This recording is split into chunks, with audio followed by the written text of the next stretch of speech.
In this L2 data mapping video, we're going to go through the process of managing users in a customer account by the administrator of that account. So this is not somebody from L2, this is somebody from your team who has control of their users. So what we can do now is go to the upper right-hand corner, and if you are an admin, you will see this silhouette of two individuals, and if you pull out the side panel, you could actually see the Manage tab.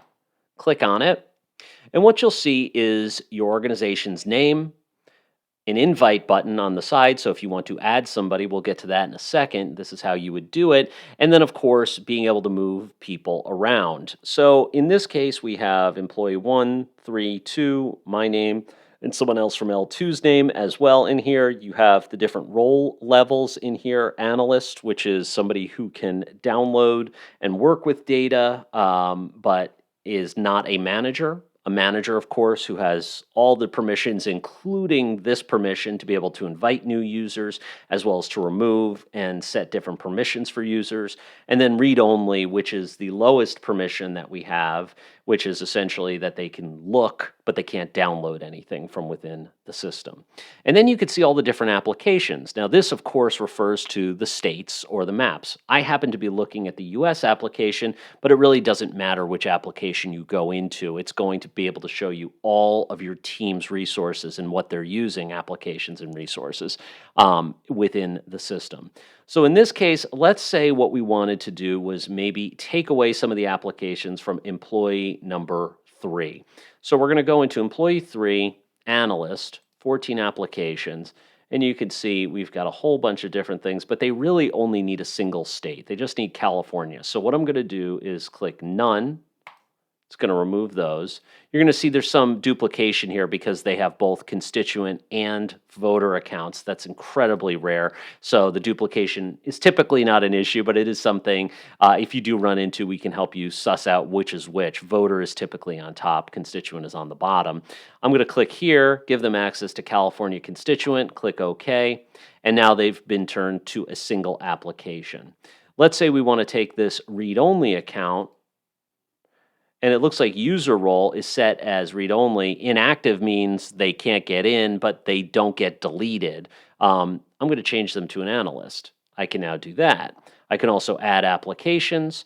And in the case of resources, I can come into this employee here where it looks like we created in the US application in particular, it looks like we created 3 universes. Now, this is the one part of this that is going to be specific to the application.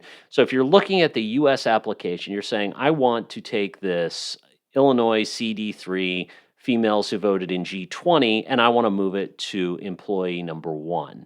So what I'm going to do is click employee 1, and then click OK. It's now reassigning resources. It's going to do a refresh on the application. And this is not copying a universe and export or any other kind of reporting. What it's doing is moving those resources to that other person. So that means that other person will have access to it, whereas now I, employee 2 in this case, will not have access to it.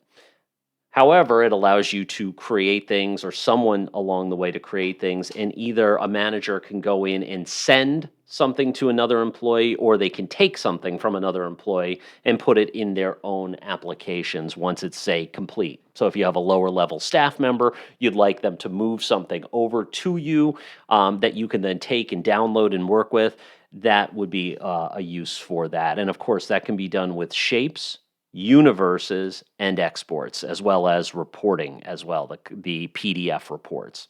And that's how to use the management tool on that side of it. Now, if you want to invite new users, it's very straightforward. You go back into the management tool, click on invite, you put in an email, you set the role as inactive, read-only, or analyst, and then select the application you want that individual to have, and then click send invitation, and that individual will receive an invitation. Always remember that you have to set the person's role as read-only or analyst for them to be active, and then you have to set an application. If you don't provide them with an application, they will not be able to log in. Even if you just have one application associated with your account, you need to associate it with that single application. And that's how to use the management tool.